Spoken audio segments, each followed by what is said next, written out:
Well, on your chair, as you came in, or on the chair next to you, was one of these cards. And I wanted to kind of give you a little bit of update of where we're at as we head into our year-end season.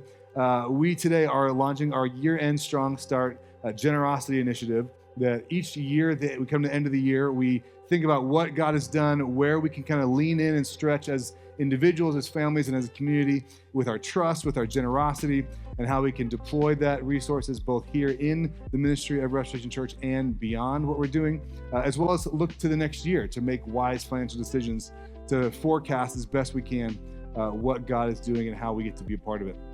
And so this year end, we are coming to the end of the year for the first time in our church's history where we're actually behind financially, not just in terms of what we had projected, but we're actually carrying a little bit of debt this year. And so one of the ways that we want to engage as a community to lean in for this next little season is what we're doing. Like I said, we're calling it Year-End Strong Start. It's a two-part kind of year-end generosity initiative with one primary goal, which is 100% engagement. That our hope is that any person that calls Restoration Church home, any family, any couple, anyone that is here in the building, or those of you that are tuned in online, but this is kind of your spiritual community, that all of us would ask God a very simple question.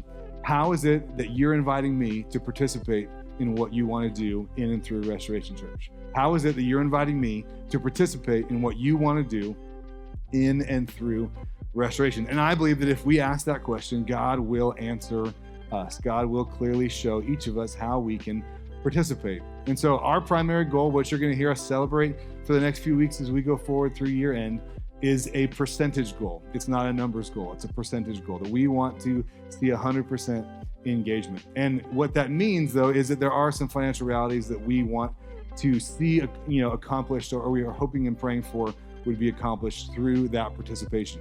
One is that by the end of the year, that we would see $100,000 given, and that's going to help us do three specific things. It's going to help us determine our sustainability in the future as a church as we pay off the debts that we have, lean in, secondly, to these events where we're empowering people across our community, like the holiday shop. And third, it will set up a little bit of what we're calling a bold faith fund or a financial savings account as we go into the new year to kind of help compensate for the natural ebbs and flows of the ministry giving year in 2026. So that's the year-end part. And then the strong start part is that we're inviting all of us who call Restoration Church home to prayerfully consider what God may be leading you to contribute as best you can forecast to Restoration Church next year in 2026. What are you hoping or feeling led to give and contribute over the course of the year? So on this card, or on the one that you'll see online, you can see both a spot for year end, what I plan to give, or what we plan to give by December 31st, and then strong start given throughout the year of 2026. And so again, if you call our church home, we invite you to participate in whatever way God leads you to, but we want to encourage you to participate, to join us, to be a part of this, whether you give $10, $100, $1,000, $10,000 or more, whatever it might be. We want every single one of us to have a stake in the future of our church together. That while it may not be equal amounts, we believe that God invites all of us to contribute with equal participation and equal sacrifice. To say, God, I'm trusting you with my resources. I'll be leaning to the future because I believe that this church has more in store for it, and that what it's done in my life and what it can do in the lives of others in the future is worth investing in and worth sustaining. All right, so that's coming up for the rest of the month. You have the opportunity to participate in that in the way that you feel led to do that, but we want to make sure you had one of those cards. I would encourage you to take it home, put it somewhere you're going to see it, put it in a calendar reminder to pray, to consider, and to really lean in as a community to what God wants to do in and through us as we go through this year end and into next year.